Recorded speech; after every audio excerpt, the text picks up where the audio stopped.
बिस्मिल्लाहिर्रहमानिर्रहीम अस्सलाम वालेकुम। सोच विद मसूद रज़ा में खुशामदीद। एक नई एपिसोड के साथ आपकी खिदमत में हाजिर हैं। नाज़रीन, एक डिबेट सोशल मीडिया पे आजकल चल रही है, कौन असल डॉक्टर है, कौन फ्रॉड है, कौन असल हकीम है, कौन फ्रॉड है। गुज़श्ता दिनों बहुत सारी वीडियोस वायरल हुई जिसमें मुख्तलिफ हकीम थे जो टोटके बता रहे थे, नुस्खे बता रहे थे। उसके बाद सोशल मीडिया पे डॉक्टर्स ने उनका जवाब देना शुरू किया कि हकीम नहीं कुछ होते, फ्रॉड होता है। हकीम की जब हम बात करते हैं, वो कहते हैं जी डॉक्टर तो एमबीबीएस वाले बाद में आए हैं, सबसे पहले तो यूनानी तरीका इलाज चल रहा था, जो इस्लामिक ट्रीटमेंट है वो चल रहा था। तो डॉक्टर तो कल वारिद हुए हैं। तो आज हम इसी मौजू पर बात करेंगे कि असल हकीम कौन होता है, असल डॉक्टर कौन होता है।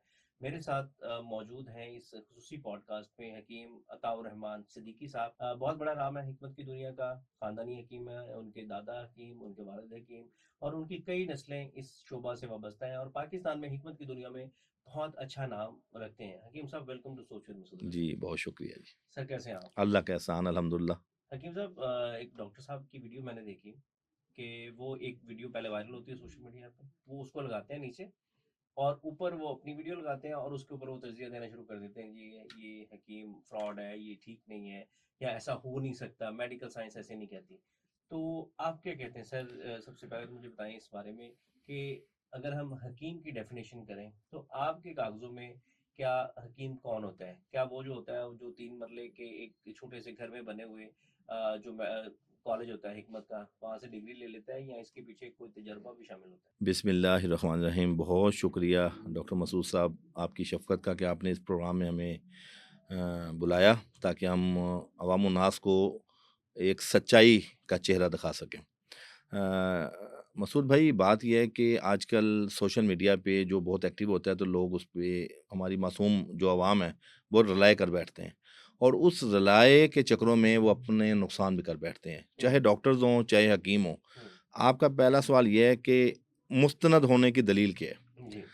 हम अपनी हिकमत की अगर बात करें, अल्हम्दुलिल्लाह, जो तबीब तिबिया कॉलेज से फ़ारिगुल तहसील होगा, 4 साल का जिसने कोर्स किया होगा। हुँ, पहले में होता ये था कि मैट्रिक विद साइंस चलता था। हुँ, जिसने मैट्रिक विद साइंस किया है वो पाकिस्तान में हमारे तकरीबन 26-27 तिबिया कॉलेजेस हैं, हुँ, जिसमें गवर्नमेंट्स के भी हैं, प्राइवेट्स भी हैं।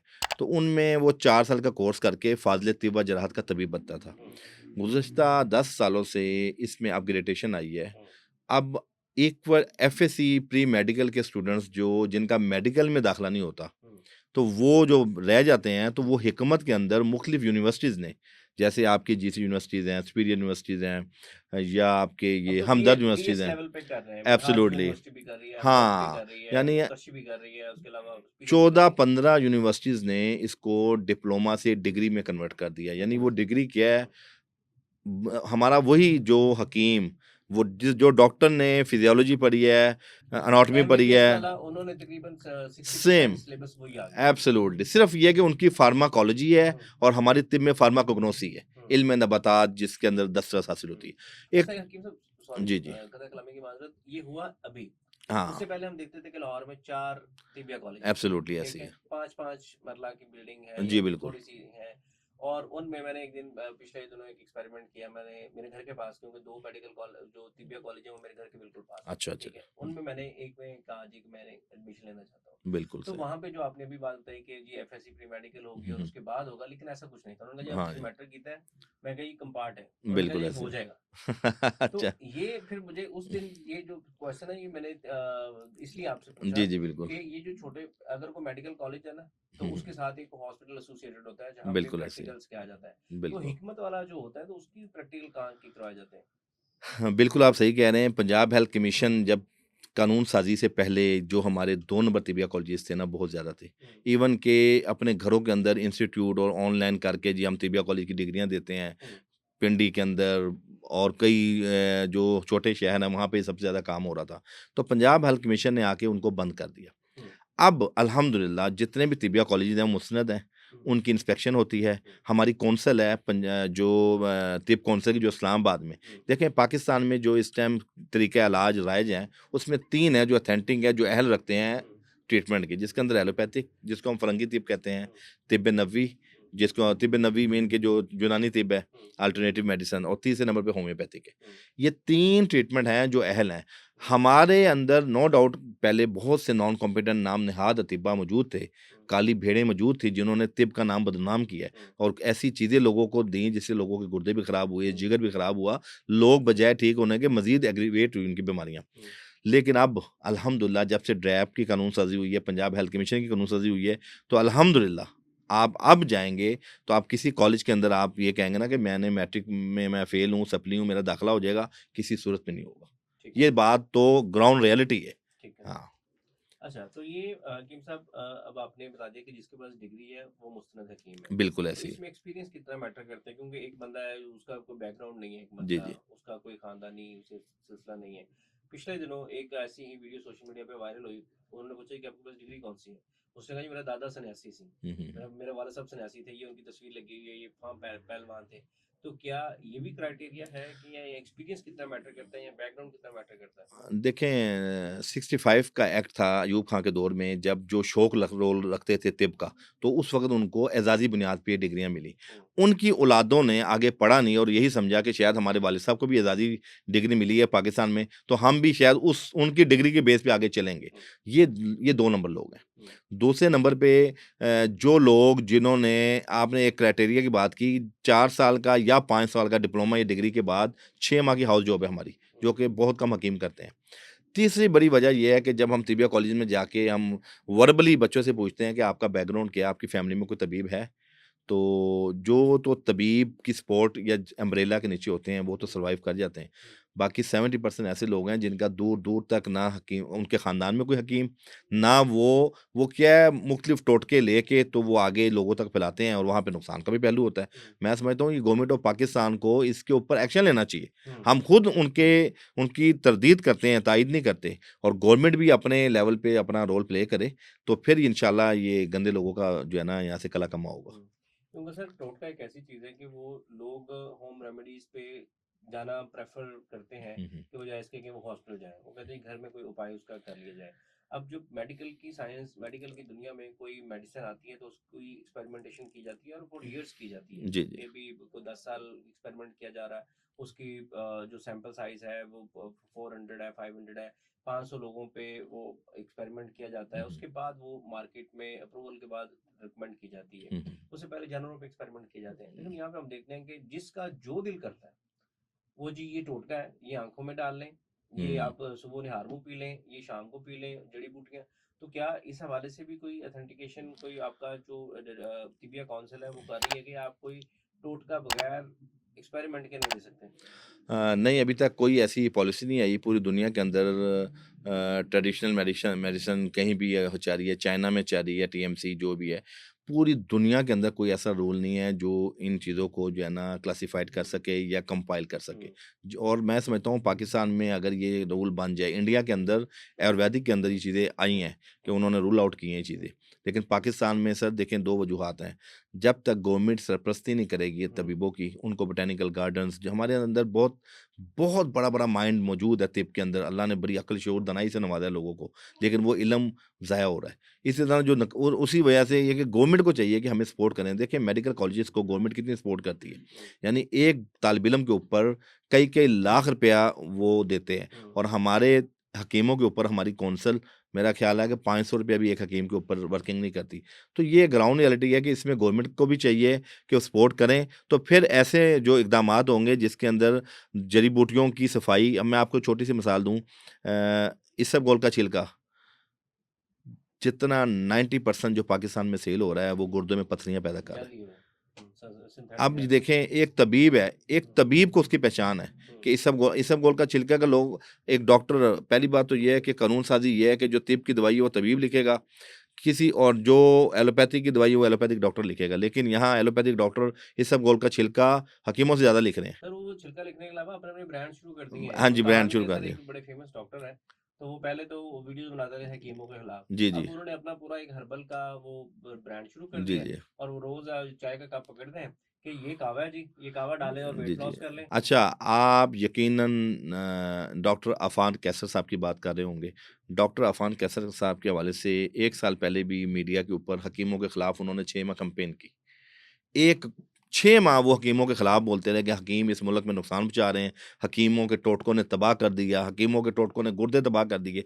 6 माह बाद जब हकीमों के अंदर नेगेटिविटी के साथ उन्हें जब पॉजिटिव नजर आई कि ओहो हो, मैं तो ये काम, इतनी बड़ी इंडस्ट्री को मैं ब्लैकमेल कर रहा था, आज वो और उनकी अहलिया एलोपैथी की कोई चीज़ इंट्रोड्यूस नहीं करवा रहे। हिकमत की जितनी दवाइयाँ उन्होंने लॉन्च करके और हकीमों के वाला मामला पर्दा डाल के हकीमों को के खिलाफ करके अवाम को, और खुद अपनी चीज़ें बेच रहे हैं। ये वो लोग हैं सर जो अपनी सिर्फ यूट्यूब पे और सोशल मीडिया के ऊपर हिकमत नहीं बल्कि पैसा कमा रहे हैं, व्यूज लेने के लिए। देखिए सर, एक हकीम को पता है, मैं खानदानी हकीम हूँ, मेरे ददियाल, मेरा ननियाल तिब के शोबे से वाबस्ता है, मुझे पता है कि एक इंग्रेडिएंट्स, ये एक दवाई है, इसके फ़ायदे क्या हैं, इसके वो कंट्राइंडिकेशन क्या है। मिसाल के तौर पे मैंने अभी इसबगोल का बताया, इसबगोल का छिलका लोगों को शऊर ही नहीं है कि इसके क्या फ़ायदे हैं, क्या नुकसान है। इसबगोल का छिलका कंटिन्यूसली खाने से 3 इश्यूज़ होते हैं। एक, क्रिस्टल ऑक्सलेट बनता है, किडनी के अंदर स्टोन बनते हैं। दूसरा, आपके असाब को मुसलसल कमज़ोर करता है, जो लोग रेगुलर खाते हैं। और तीसरे नंबर पे डिस्पेप्सिया कॉज करता है। डिस्पेप्सिया क्या है? एसो रिफ्लेक्स, एसिड रिफ्लेक्स आजकल बीमारी है, ब्लॉटिंग करता है और आपका खाना जो है ऊपर को आता है। ये 3 बीमारियां पैदा करता है। टेक्निकली मैं, आप ये ना देखें कि एक हकीम ये बात कर रहा है, आप नेट के ऊपर कंट्राइंडिकेशन ऑफ हस्क इसको बोल लिखें, आपको ये चीज़ें नजर आएंगी। आजकल सर जिद्दत का दौर है। आजकल हकीम से ज़्यादा जो मरीज़ है वो विजिलेंट भी है और नॉलेज भी रखता है। आजकल वो गुमराही का दौर नहीं है कि आप हकीम की नब्ज़ देख के कह दे आपको ये बीमारी है और 2 माह दवाई खिला के फिर महीने बाद नब्ज़ देख के कह दे अब आप ठीक हो चुके हैं। Never ever. आज क्लिनिकल रिपोर्ट्स के साथ जो है ना पेशेंट आपको देखना चाहता है। दूसरा सर मैं बताऊं कि डॉक्टर अफान कैसर ने, ये एमबीबीएस डॉक्टर है, क्या आप इनकी सोशल मीडिया की वीडियो निकाल के देखें, इन्होंने किस सवाए हकीमों को बुरा भला कहने के क्या अपनी डॉक्टरेट के अंदर कोई बात की है? इन्होंने अपने डॉक्टरों की गफलत को इन्होंने एक्सपोज किया है। आज पंजाब हेल्थ कमीशन के अंदर पिछले साल की रिपोर्ट है कि पूरे साल में सिर्फ 3 कंप्लेन हकीमों की हैं और सैकड़ों कंप्लेन डॉक्टर्स की हैं। ये ग्राउंड रियलिटी है। ये पंजाब हेल्थ कमीशन की रिपोर्ट है, ये मैं नहीं कह रहा। आप पंजाब हेल्थ कमीशन की वेबसाइट पे जाके देखें। डॉक्टर अफान कैसर साहब से को ये चाहिए कि ये एक इनकी वीडियो आई है जिसके अंदर इन्होंने लोगों को बताया कि एच पायलोरी इतना ख़तरनाक मर्ज़ है, उसकी पैथोलॉजी, उसका मैकेनिज्म और ट्रीटमेंट बताया। मैंने उसमें उनको कमेंट्स किया, मैं कहा डॉक्टर साहब आपने सब कुछ बता दिया, अवाम आप एक अच्छा बोल लेते हैं, आप इंग्लिश भी बोल लेते हैं, आप मैकेनिज्म ऑफ ट्रीटमेंट भी बता देते हैं, असल में लोगों को सोल्यूशन चाहिए। एच पायलोरी के एलोपैथिक में क्या हल है वो बता नहीं सके। मैंने वहाँ अपनी 3-4 चीज़ें उनके कमेंट्स में की कि आप हल्दी, मुलट्ठी, सौंफ और कुर्चशीनी, तिब के अंदर ये 4 जड़ी बूटियाँ हैं जो एज अ किचन रेसिपी हैं जो एच पायलोरी को किल करती हैं। अच्छा, दोबारा से बताइए कि एच पायलोरी अगर किसी को हो गया जी, तो उसका जी। ट्रीटमेंट क्या है? हेलिकोबैक्टर पायलोरी ये एक ऐसा बैक्टीरिया है जो सैनिटरी सिस्टम हमारे पाकिस्तान का बड़ा नाकिस है पानी का। दूसरे नंबर पे हम लोग होटलों में जब जाते हैं ना तो अच्छे खानों के साथ हम उनकी ना सलाद भी मंगवा लेते हैं। जो कच्चा सलाद है वो भी इसका एक सबब है। मैं अवामुन्नास को आपके प्रोग्राम के तवज्जुह से ये भी कहूँगा, होटलों में जाएँ पर उनका धुला हुआ सलाद ना खाएँ। तीसरी वजह ये है कि आप खड़े होके गाजर, मूली लोग बेच रहे होते हैं, उसके ऊपर जो पानी तरोकते हैं, वो मूली और गाजर, वो गंदा पानी जिससे आप हेपेटाइटिस का भी बायस बनता है, बैक्टीरियाज़ का भी बायस बनता है, वो निचोड़ लेती है। वही मूली गाजर हम खाते हैं, हमारी बॉडी में बैक्टीरियाज चले जाते हैं। ये 3-4 मेजर वजह है। इसका इलाज एलोपैथिक में नहीं है। अच्छा, इसके अलावा क्या होता है? हेलिकोबैक्टर पायलोरी के अंदर आप आईबीएस के पेशेंट बन जाते हैं। इरिटेट बाउल सिंड्रोम, बड़ी आंत में सोजिश हो जाती है जिसको तिब के अंदर हम संगरानी भी कहते हैं। इसकी भी कई किस्में हैं। इसमें आईबीडी भी होता है जो बहुत वर्स कंडीशन में जाता है। लेकिन जो आईबीएस है इसके अंदर क्या होगा, आपने जैसी खाना खाया दिन में 2-3 बार आपको मोशन आ जाएगा, सेमी सोलर मोशन आ जाएगा। खाई हुई गज़ा जुज़े बदन बनने के बजाय अनडाइजेस्टेड फूड और रेक्टम और एनस रूट के ज़रिए खारिज हो जाएगी। आपकी न्यूट्रिशन ज़ाया हो जाएगी। 1-1.5 माह जब ये बैक्टीरिया बॉडी में रहता है और आपकी खुराक जुज़े बदन नहीं बनती, आपको डिप्रेशन होना शुरू हो जाता है, एंग्जायटी शुरू हो जाती है। क्रॉनिक, अगर आप इसमें हम कहते हैं कि अगर आप क्रॉनिक पेशेंट बन गए हैं एच पायलोरी के और आपने ट्रीटमेंट नहीं लिया तो एक वक्त में आके आप जिसको हम कहते हैं मस्कुलर एंग्जायटी, जिसमें आपको डिप्रेशन शुरू होता है, आपकी नींद डिस्टर्ब हो जाती है और आप वसवसे ख्याल आना शुरू होते हैं। ये इसकी अलामात हैं। और अल्हम्दुलिल्लाह आप यकीन कीजिए मसूद भाई कि तिब के अंदर 4 चीज़ें मैंने जो ज़िक्र की हैं, हल्दी, मुलट्ठी, सौंफ और कुटशीनी, किस बैरी भी कहते हैं और किस शीरी भी कहते हैं। ये भी मैं लफ्ज़ बोल दूँ, मैंने एक प्रोग्राम में कुटशीनी का ज़िक्र किया तो लोगों ने कमेंट्स किए जी कुटशीनी नहीं होता, किस शीरी होता है। हकीम साहब को तलफ़्फ़ुज़, कुटशीनी भी है दवाई का नाम, किस शीरी भी है और किस्ट बैरी भी है। ये मैं आपके प्रोग्राम के दोस्तों से लोगों को बताना चाहता हूँ कि आपके कमेंट्स करने से इनको ले लिया फिर क्या करना है? इनको आपने पिसवा लेना, घर में ग्राइंड कर लें, ½ टी स्पून सुबह शाम पानी के हमरा ले लें, आप महीना 1 महीने बाद अपना एच पॉलोरी करवा लें, नेगेटिव आ जाएगा अच्छा, अल्हम्दुलिल्लाह। और इसकी डोज कितनी रखनी? Half of teaspoon BD dose यानी ट्वाइस अ डे। इसको बनाना किस तरह से कि हम सर वजन वो लें? आपने हम वजन लेना है, एक एक चटांग ले लें, एक एक पाव ले लें, वो आप बना के पाउडर बना लें, वो एक हल्दी की तरह पाउडर बन जाएगा।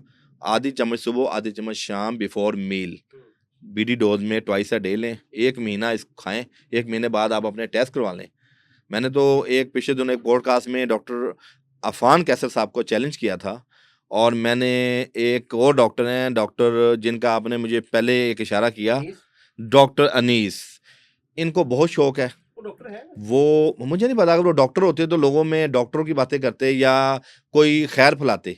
उन्होंने अपनी वीडियो में हमारे एक दोस्त है, उन्होंने उसको मॉर्निंग शो के लिए बुलाना चाहा कि भी डॉक्टर साहब आए, पहले मुझे अपना प्रोफाइल भेजें कि आपका कहाँ से अपने ग्रेजुएशन का है, तो वो भाग गए थे, उन्होंने कहा कि मैं नहीं आ सकता। फिर एक दूसरे पॉडकास्ट के लिए कहा कि भी आप इतनी वीडियोस बनाते हैं रिएक्शन की, तो हमारी पॉडकास्ट में आ जाए, तो उसमें भी नहीं है वो। जी जी तो इसलिए मैं उनके बारे में ज़्यादा जानता नहीं, तो इसलिए मैंने कहा कि सर, आप मुझे कॉल मैं उनके हवाले से बता दूं, डॉक्टर अनीस साहब को एक बहुत शौक ये है कि जो वीडियोस वायरल होती है ना, तो उनसे वो वायरल वीडियो बर्दाश्त नहीं होती। वो उस वीडियो को उठाते हैं, उसके क्लिप और उसके नेगेटिव पहलुओं को सामने रख के अपनी वीडियो बनाते हैं।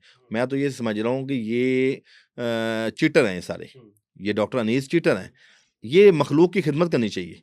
आपका काम है कि आप अपने बहैसियत सदका जारिया सीढ़ियाँ चढ़ते रहें और खैर फैलाते रहें, आपका ये काम नहीं है। अब मेरी एक वीडियो मैंने नब्ज़ देखी मिस फिज़ा की 24 चैनल में, लाइव नब्ज़ उन्होंने कहा जी मेरी देखें, मैं बहैसियत तबीब, मैं अगर कहता जी मैं नब्ज़ नहीं देख सकता, तो मैं, लोगों ने कहना कि शायद हकीम साहब को नब्ज़ देखने नहीं आती। हालांकि नब्ज़ के SOPs होते हैं। मैंने फिर भी मिस फिज़ा की नब्ज़ देखी, उस नब्ज़ के क्लिप को उठा के उन्होंने ऐसी नाजेबा गुफ्तगू और गैर ना शाइस्ता गुफ्तगू की है कि मैं बहैसियत तबीब, तो हमने अपने मामला अल्लाह पे छोड़ा है। मैंने उनको एक प्रोग्राम में चैलेंज किया है कि डॉक्टर अनीस साहब, आप अपनी मर्जी का मर्ज लें, 10 मरीज आप लें और उस मर्ज में 10 मरीज मेरे पास लें, अपनी सक्सेस रेशो देख लें, हमारी तिब की सक्सेस रेशो देख लें। आपने कहा कि हकीम लोग नब्ज़ देख के, यही नब्ज़ है जो मशीनरी बनाती है, यही नब्ज़ है जिसके ज़रिए आप जो हैं वो बहुत सी थेरेपीज़ कर रहे हैं। ये नब्ज़ पैगम्बराना पेशा है, हिकमत पैगम्बराना पेशा है। इस नब्ज़ के ज़रिए आप अंदर के हालात का देख सकते हैं। आपको याद है एक पुराने वक्तों में हमारे नबाज होते थे, जिन्होंने बिल्ली की नब्ज़ देख के, यानी एक शरारत की किसी मरीज़ ने उनके साथ, वो बड़े नबाज थे, उन्होंने कहा मैं इनकी नब्ज़ को निकाल दूंगा। उन्होंने पर्दे के पीछे कहा कि मेरी बीवी पर्दा करती हैं, तो मैं उनकी ना पर्दे में ना धागा बांध के नब्ज़ चेक करना चाहता हूँ। उन्होंने कहा जी मुझे दिखा दें। अब धागा बांध के हकीम साहब को जब धागा पकड़ा, तो हकीम साहब ने कहा, उन्होंने उधर अपनी बीवी की नब्ज़ हाथ रखने के बजाय बिल्ली का जो है ना पाँव बांध दिया, और उन्होंने, हकीम साहब ने कहा था कि भाई इसको दवाई की नहीं, छीछरों की ज़रूरत है। तो ये वो कामिल तबीब होते थे जिनका अल्लाह से लगाव लगाता अगर था। इस तरह के क्रिटिसिज्म पे आ जाए, तो डॉक्टर जब स्टेथोस्कोप लगाता है, वो हाँ, भी तो धड़कन सुन के एब्सोल्युटली तशख़ीस छाती की करता है। आवाज सुन के या बैक पे रख सर के। देखें, एसाइटिस का इशू होता है, लिवर के इश्यूज होते हैं, तो वो यूं चेक करते हैं पानी को। तो ये आप, अल्लाह पाक ने इस हाथ के अंदर ऐसी तासीर रखी है कि आप इसे कई डायग्नोस कर सकते हैं, लेकिन बात सिर्फ अक्लचूर और दानाई की है, अल्लाह जिसको अता करे। दूसरा मैं आपको ये भी बता दूं कि ये डॉक्टर अफान कैसर और डॉक्टर अनीस जो हैं, इन जैसे लोग हकीमों को बदनाम भी करते हैं, और इनकी बताई हुई रेसिपी को आज उन्होंने अपने कारोबार का हिस्सा बनाया हुआ है। जो हम लोग रेसिपी लोगों को फ़ी सबिलिल्लाह अल्लाह की रज़ा के लिए, अवामुन नास की खिदमत के लिए हम शेयर करते हैं, ये वो रेसिपी बनाते हैं और उसको इंग्लिश में न्यूट्रिशन बेस सुपर फूड के नाम पे बेच रहे हैं। तो ये इन्होंने बहुत बड़ा धंधा बनाया हुआ है। वो एक फिल्म का डायलॉग था ना कि ये हमारा बिजनेस हो गया। तो ये उनका बिजनेस हो गया। ये बिजनेस हो गया। तो ये किम साहब, आपने बड़ा अच्छे अंदाज में हमें एच पाइलोरी का भी ट्रीटमेंट बताया। अब मैं चाहूँगा कि आजकल एक वबा बहुत फैली हुई है, डेंगू मलेरिया जी जी बिल्कुल पाकिस्तान में हजारों, हर साल हजारों लोग इसकी वजह से अपनी जान गंवा बैठते हैं। तो क्या बिल्कुल तिब की दुनिया में कोई ऐसा भी ट्रीटमेंट आया है जो डेंगू का इलाज कर सके? जी बिल्कुल, तिब की दुनिया में देखें, डेंगू का क्या मामला है कि आपके प्लेटलेट्स डाउन हो जाते हैं, और अगर 50,000 तक प्लेटलेट्स कायम हैं तो फिर तो ख़तरे की बात नहीं। अगर 50,000 से भी एम यू यूनिट नीचे जाते हैं ना, तो वो आपका क्रिटिकल पोजीशन होती है। तिब के अंदर बेहतरीन और कामयाब इलाज घर के अंदर मौजूद है। मैं अक्सर लोगों को बताता हूँ कि जब आपको डेंगू हो जाए, आप परेशान ना हो। नंबर 1, एक पहली चीज़ ये मैं बता दूं कि जब आजकल का जो क्लाइमेटिक चेंजिंग का बुखार है ना, उसके अंदर 1.5 या 2 दिन आपको सब्र करना है। आपने एंटीबायोटिक नहीं शुरू करनी, आपने देखना है, आपने टेस्ट करवाना है कि सीबीसी किस पोजीशन पे है, नंबर 1। नंबर 2, आपने घर के अंदर ही 1 प्याली आपने ले लेना है सेब का जूस, 1 कप ले लें आप अनार का जूस, और तकरीबन 1 या 1.5 लीमू काट के उसके अंदर निचोड़ दें, और ज़ीरा सफ़ेद का पाउडर बना लें, सफ़ेद ज़ीरे का आधी चम्मच पाउडर उसमें डाल लें। और एक चीज़ होती है जरिश्क, बर्बेरिस की ये स्पीशीज़ है जो हम फ्रूट केक के ऊपर भी होती है। जरिश्क जिगर की सलाह करती है, साले खून बनाती है, प्लेटलेट्स को बहुत तेज़ी से ऊपर करती है। तकरीबन 2 या 3 चम्मच जरिश्क भी डाल के ना, इन तीनों चीज़ों को ग्राइंडर कर लें और जूस तैयार हो जाएगा। सर आप इमेजिन करें, प्लेटलेट्स जिनके डाउन जा रहे हैं, जो डेंगू के पेशेंट हैं, ये आप उनको पिलाना शुरू करें। पहली जूस सुबह पिलाएंगे, सेकंड जूस शाम को पिलाएं, थोड़ा सा पेट लूज भी हो सकता है, और थर्ड अगले दिन मॉर्निंग में दें। 3 ग्लास पिलाने के बाद जो 50,000 वाले प्लेटलेट्स हैं वो 1 लाख के ऊपर चले जाएंगे।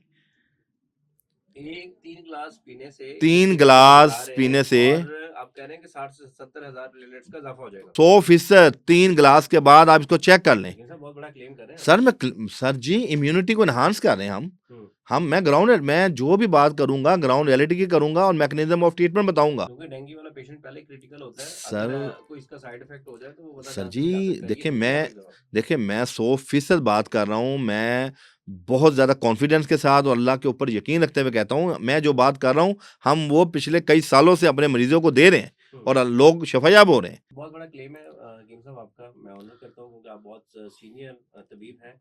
तो अभी आपने एक साइड इफेक्ट का जिक्र किया कि अगर ये पीने से जी जी पेट लॉस हो सकता है, तो उसका क्या तरीकाकार है कि उसको जी किस तरह से रोकना है, अच्छा क्योंकि इसमें नमकियात का भी बैलेंस रखना होता है ना। बिल्कुल सही कह रहे हैं। अगर किसी पेशेंट का ये 3 ग्लास जूस पीने से पेट लूज होता है तो वो प्रोबायोटिक का यूज़ करें, नंबर 1। नंबर 2, दही के अंदर भी प्रोबायोटिक्स ले सकते हैं, इसबगोल का छिलका थोड़ा बहुत डाल के ले सकते हैं, उससे भी वो ठीक हो जाएंगे। केला, सुबह शाम 1-1 केला ले लें। 3 अगर आप 3 खुराक के बाद महसूस करते हैं केला, या एक हमारे तिब के अंदर एक दवाई है, वो मुरब्बा है, बही का मुरब्बा, 1 या 2 का, वो सेब की तरह होता है, उसकी 1 या 2 काशें वो काट के वो खा लें, पेट बिल्कुल ठीक हो जाएगा। और बही का मुरब्बा भी प्लेटलेट्स को बढ़ाता है, प्लेटलेट्स बेहतर करता है। तो ये सेफ साइड सारी चीज़ें। तो क्या हकीम साहब ये जो आपने बताया जूस, ये आम लोग जिनको डेंगू नहीं है वो भी इस्तेमाल कर सकते हैं? जी, जिन लोगों की इम्यूनिटी वीक है या जिनको अच्छा एक चीज़ और बताऊँ कि जिसको एक बार डेंगू हो जाए उसको हर साल उस सीज़न के अंदर उसके प्लेटलेट्स डाउन जाएँगे, ये रिसर्च है। अच्छा। प्रिकॉशनली या हिफ्ज़ मा तकद्दुम ये जूस पी लेने से आप उस क्रिटिकल पोजीशन में नहीं जाएँगे या आपकी इम्यूनिटी डाउन नहीं होगी। अक्सर पेशेंट आते हैं कि हकीम साहब सेम इस साल मुझे डेंगू इन डेटों में या इस महीने में हुआ था और अब मेरे अंदर वही अलामात आ रही हैं। और ये रिसर्च भी है कि इसका जो मॉस्किटो है वो ऐसा ख़तरनाक है कि हर साल उसके असरात आते हैं। तो ये है कि आप हिफ्ज़ में 5-6 साल तक ये चीज़ रहती है। यानी कि जिस बंदे को एक दफा डेंगू हो गया तो उसने हर साल उस मौसम में अपना एहतियात करनी है। और डेंगू का पेशेंट गंदम बिल्कुल ना इस्तेमाल करे, जौ का दलिया खा ले, जौ की रोटी खा ले, जल्दी ठीक होगा। जूसेस उसने ज़्यादा पीने हैं। और तीसरे नंबर पे जो इसमें बुखार के अंदर एलोपैथिक में तो पैनाडोल वगैरह देते हैं, हमारी हर्बल के अंदर भी कुछ दवाइयाँ हमारी बड़ी सेफ साइड हैं, बुखार रोग सिरप वगैरह। मैं ये समझता हूँ कि डेंगू वाला पेशेंट एंटीबायोटिक यूज़ ना करे। एंटीबायोटिक का मैकेनिज्म क्या होता है कि उसने सबसे पहले आपके जो सेल्स हैं उनमें तोड़ फोड़ करनी होती है। डेंगू तो वायरस है ना, तो वायरस के लिए एंटी बैक्टीरियल कैसे कुछ चीज खाई जा सकती है, एंटीबायोटिक तो नहीं इस्तेमाल की जा सकती, नहीं तो नहीं नहीं कह एंटीवायरल सकते होगी ना। ना। बिल्कुल नहीं जो वायरल डिजीज में भी एंटीबायोटिक देते हैं, गला खराब होता है आपको देते हैं, या पेट खराब होता है, बैक्टीरियल इन्फेक्शन में भी देते हैं और वायरल में भी एंटीबायोटिक देते हैं। लेकिन एंटीबायोटिक ने प्लेटलेट्स को भी डाउन करना होता है और सेल्स को भी तोड़ना होता है। और इम्यूनिटी पहले इतनी वीक होती है कि डेंगू वाला मरीज उठ के वॉशरूम तक नहीं जा सकता, इतनी कमजोरी हो जाती है, नकाहत हो जाती है। तो इसलिए मैंने जो एक कुलिया बताया है कि जब आपको बुखार चढ़े कम से कम 1-1.5 दिन आपने टेस्ट करवाने के बाद एंटीबायोटिक शुरू करनी है कि आया कि आपको बुखार डेंगू का है या मलेरिया पैरासाइट का है या आपको बुखार जो है ये क्लाइमेटिक चेंजिंग का है या टाइफाइड फीवर है। तो ये सारी चीज़ें जब क्लासिफाइड होंगी तो फिर आप जल्दी जो है ना रिकवर होंगे। अभी हकीम साहब अपने अपने तारुफ करवाते हो काजी की भी खानदानी हकीम, और आपने कहा जी कि मेरे वाउजदाद भी इस शोबे से वाबस्ता थे। तो आप अपने बारे में थोड़ा सा बताएंगे कि आपके वाले साहब कौन थे और आपके दादा कौन थे और कहाँ उन्होंने ये काम किया सारा? जी, बिल्कुल, बेसिकली मेरे जो दादा हैं हकीम मौलवी याकूब अहमद सिद्दीकी, इनका यूपी से ताल्लुक़ था और ये यूपी में बड़े मारूफ़ तबीब थे हम्म, और ज़िम्मेदारा भी था, लेकिन उस दौर में वो फ़ी सबीलिल्लाह लोगों की खिदमत करते थे। हम्म, उसके बाद मेरे वालिद साहब ने अपने दादा से, यानी मेरे दादा से उन्होंने सीखी हिकमत, और मेरे वालिद साहब जो हैं वो एक कामिल तबीब बने माशाअल्लाह। हम्म, उन्होंने इंडिया में भी खिदमत अंजाम दी और पार्टीशन के बाद पाकिस्तान जब शिफ्ट हुए तो माशाअल्लाह लाहौर में नाभा रोड पे उनका मकतब था, और हम्म, पुराने जितने भी हमारे लोग हैं वो जानते हैं हकीम शमसुद्दीन सिद्दीकी, अल्लाह ने बड़ी इज़्ज़त, मकाम और मर्तबा दिया हुआ था। तो उस दौर में जुनेद जो भी हमारे वालिद साहब के पेशेंट थे, और ये नसरुल्लाह दिशक और ये जितने जीएम सिकंदर, जो हम्म, पुराने जो सियासतदान और ब्यूरोक्रेट्स थे, ये मेरे वालिद साहब के यहाँ आया करते थे। और वो चौधरी शरीफ साहब एफआईए के डायरेक्टर, यानी कि बड़ी अल्लाह ने उन्हें इज़्ज़तों से नवाजा था और बड़े नफीस इंसान थे। तो उनके बाद उन्होंने बाज़ाब्ता जो है ना, मैंने ये हिकमत उनसे भी ली, सीखी, लेकिन मैंने कानूनी तौर पे ग्रेजुएशन के बाद मैंने, चूँकि बीकॉम भी किया हुआ है, बीकॉम के बाद मैंने फिर हिकमत का कोर्स किया। कहाँ औ से? मैंने तिबिया कॉलेज लाहौर से किया, हम्म, और फिर मैंने जो है ना बाज़ाब्ता तकरीबन मैं कोई 17 साल as a chief consultant Karshi industries, Pakistan का एक मरूफ अदारा है, मैं वहाँ एज़ समझ लें कोऑर्डिनेटर तबीब, तमाम हेल्थ शॉप्स का तबीब भी रहा हूँ। मैं कुछ अरसा हमदर्द में रहा हूँ। उसके बाद मैंने पाकिस्तान से बाहर कुछ इलाज किए थे अरब ममालिक में, तो वहाँ के लोगों ने फिर हमें एज़ अ विज़िटर, हर साल मैं कोई 8 दफ़ा दुबई और 4-5 दफ़ा जो है ना मैं सऊदी अरब जाता हूँ माशाल्लाह, वहाँ भी मेरे हल्का अहबाब बाराबसी है, मस्कत जाता हूँ। तो ये अल्लाह का एक निज़ाम है, और अब मैं ज़ाती मतलब अपना लाहौर में 2 जगह कर रहा हूँ, और दूसरा ये कि लोगों की खिदमत जो है, मोटिवेशन जो है, वो हिकमत के वाले तो से कर रहा अगर हूँ। कोई आपसे राब्ता करना चाहे तो आपने कहा कि 2 जगह पे आपका क्लिनिक जी, है, तो जी। वो कैसे राब्ता कर सकते हैं और ये कहाँ पे है मतलब आपका? मेरा जो एक क्लिनिक है वो है मुस्लिम टाउन गौहर सेंटर, बहादुर रोड ठीक के है, ऊपर गौहर सेंटर है, वहाँ इस्लामिक शहर है और नीचे हमारी शॉप है मतब सिद्दीकी के नाम से। ठीक है, दूसरा क्लिनिक है मेरा मंसूरा में, ठीक है। जहाँ जमात इस्लामी के हेड ऑफिस है, उसके बिल्कुल अपोजिट है मतब सिद्दीकी, तो वहाँ मैं लेट नाइट बैठता हूँ, चूँकि मेरा आबाई हल्का है, पुराना हल्का है, हुँ, तो जो वो भी इधर से फुर्सत नहीं मिलती, लेकिन ये है कि जहाँ आप पुराने रह रहे हों, तो वहाँ के लोगों को भी आपको सहूलत देनी पड़ती है, तो वो 1 आध घंटा मैं लेट नाइट वहाँ भी बैठता हूँ। तो जुमाती आप हैं या वाले साहब भी जुमाती थे? नहीं, मेरे वालिद साहब की हमआंगी थी, हुँ, और मेरी भी, मैं रुकने जमात तो नहीं हूँ, लेकिन चूँकि वहाँ रहने की वजह से, हुँ, तो वहाँ माशाअल्लाह जमात के साथ बड़ा सोबत का ताल असर है। सोहबत का असर, देखिए वहाँ बहुत से लोग अटैच हैं, और मैं तो ये देखता हूँ कि मैंने जमात इस्लामी को लाइक भी इसलिए किया कि हमारे इर्द-गिर्द की 10-15 मसाजिद जो मंसूरा के इर्द-गिर्द हैं, जब मैं वहाँ नमाज़ फ़जर पढ़ता था, तो मुझे 99% लोग जमात इस्लामी के नज़र आते थे। तो मुझे यही समझ आया कि यही वो जमात है जो फलाह पाने वाली है, हुँ, खैर की है, तो वो माशाअल्लाह पाकिस्तान में वो अपना खिदमत कर रहे हैं, और देखें अल खिदमत की शक्ल में जमात इस्लामी कितना बड़ा प्लेटफ़ार्म है जो लोगों की खिदमत कर रहा है। ये सब आपने कह दिया कि मैं रुकने जमात नहीं हूँ और मैं सोबत का असर है, तो मुझे शेख सादी का वो एक जुमला याद आ गया कि कबूतर बा कबूतर, बाज बा बाज, यानी कि सोबत जिनमें आप उठते बैठते हैं उसकी सोबत का असर रहता है। अगर आप कहते हैं रुकने जमात है तो फिर तो मेरे पास बहुत सारे सवाल आते हैं जमाती नहीं, भाइयों के लिए। असल में वो रुकन जमात का भी एक क्राइटेरिया है, हुँ, और शायद हम अभी उस क्राइटेरिया पे पूरे नहीं उतर सके, हुँ, लेकिन ये कि देखें, असल चीज़ होती है कि आपकी निस्बत क्या है, हुँ। और आप जिस मिशन पे लगे हुए हैं वो क्या मिशन आपका मुस्बत है या मनफी, मैं तो इसको फॉलो करता हूँ। चलें जी, अल्लाह ताला आपको मिशन में, जो जमात इस्लामी का मिशन है, आमीन। बूटों की सर्विस वो जारी रखने की तौफीक दे। बहुत शुक्रिया हकीम साहब, थैंक यू सो मच। नाज़रीन, हकीम अताउर रहमान सिद्दीकी साहब हमारे साथ मौजूद थे और बहुत अच्छी डिस्कशन की। बातों ही बातों में टाइम का पता नहीं चला। इंशाल्लाह हम इनको अपने प्रोग्राम में मदऊ करते रहेंगे। आज की पॉडकास्ट से इजाज़त दीजिए, फिर हाज़िर होंगे एक नए एपिसोड के साथ, तब तक के लिए अल्लाह ने के बाद।